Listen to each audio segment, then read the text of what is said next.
براکانی لاهور چۆن خێزانێکیان ڕوود کردەوە. خێزانەکە کێ بوون و چۆن باسی ڕووداوەکە دەکەن؟ مەسەجێکم بۆ هات بۆ تەلەفۆنەکەم وڵاتی شێخ جەنگی بوو.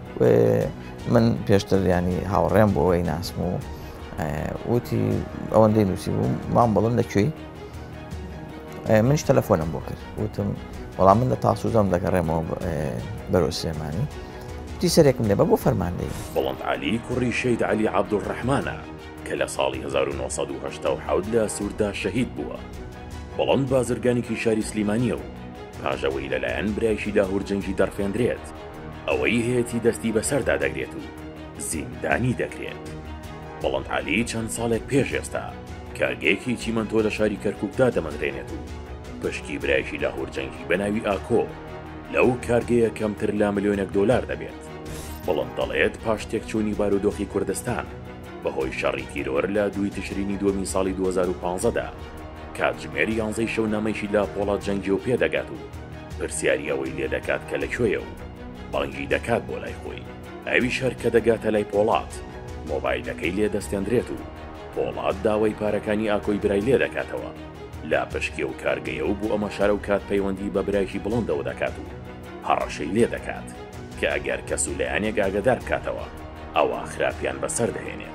یەکەم شەو کە من چوومە ئەوێ پۆڵاتی شێخ جەنگی قسەی لەگەڵ نەهروی برام کردبوو وتبی جۆ بگرە بڵند لای منە یەک کەس تێگەێنن یەک جیهەتی ئەمنیش کاتێک هەشتێک چیم بۆ کردووە خراپتر بە ئێواکەم.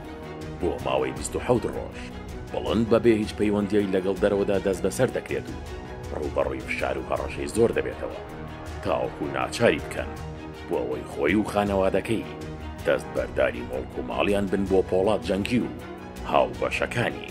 هەڕەشەکان تەنانەت خێزانەکەشی دەگرێتەوە. نادیان بە سەرناوتیان بڕۆ ئەو خانە بە ناو تێ بڕۆبی کە بە ناوی ئاکۆ شێخ جەنگیەوە لە تاپۆی ڕۆژهەڵات. مدیری تاپۆکە ناڵم ناسایی خۆمان بوو ئەیمات دەستم کرد بە گریان وتی بۆ گری وتم وەڵا بۆ خانۆکە ناگریم وتم بۆ کوڕەکەم مەگریم ئەتەسەمە مڵک و ماڵەشیان بردو ئەو خانەژە بە نویشی کوژن. تاوان معمەلێکی کۆنکرێتی ئەم بردم خانوویەکی خۆمان لە عەلی ناجی کە هی دایکمە 13 دۆنم ئەرزی تاپۆ هەر لە پشتی معمەلە کۆنکرێتێکەوە و 3000 مەتر ئەرزی باڵێن لە ناوچەی پیشەسازی لە کەرکووکە کرابوو ئەوەشی هەر بەداکۆی شێخ جەنگی و دایدەن 2,200,000 دۆلاریش بەدەستی بۆ کارێکی خوان و بۆم گەڕێنەوە. ماڵەکەیان هەمووی دەست بەسەرگرتم ماڵ و مڵک و هەموو شتێک. بەم شێوەیە نەک تەنها دەست بەسەر مڵک و ماڵی بڵند و براکانی دایکیدا دەگیرێت بەڵکو خوشکەزاکانیشی ئەو مڵکانی هەیەە سەرجەمی دەکەن بە ناوی پۆڵات جەنگیەوە کە بەهاکانیان دەگاتە 10 ملیۆن دۆلار و دوای 27 ڕۆژ بڵند ئازاد دەکرێت. بەڵام کێشەکان کۆتاییان نایەت و لا بڕیارێکدا سزای 6 ساڵ زیندانیکردن بەسەریدا دەسەپێنرێت بە پێی یاسایەکی سەردەمی ڕژێمی بەعس.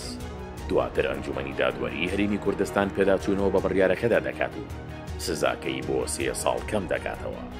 پاش ڕووداوەکانی 8 تەمووز ئەم کارانە ئاشکرا دەبن و بڵند سوپاس و پێزانینی خۆی بۆ بافڵ تاڵەبانی دەردەبڕێت بۆ ڕۆڵی لە دەستپێکردنی چاکسازی کە بۆتە هۆی دروستکردنی کەشێکی ئارامتر بۆ هاوڵاتیان و بازرگانان و جەخت لەوە دەکاتەوە کە لە ژێر سەرکردایەتی نوێدا چیتر ڕێگە بەم جۆرە ستەمکاریانە نادرێت.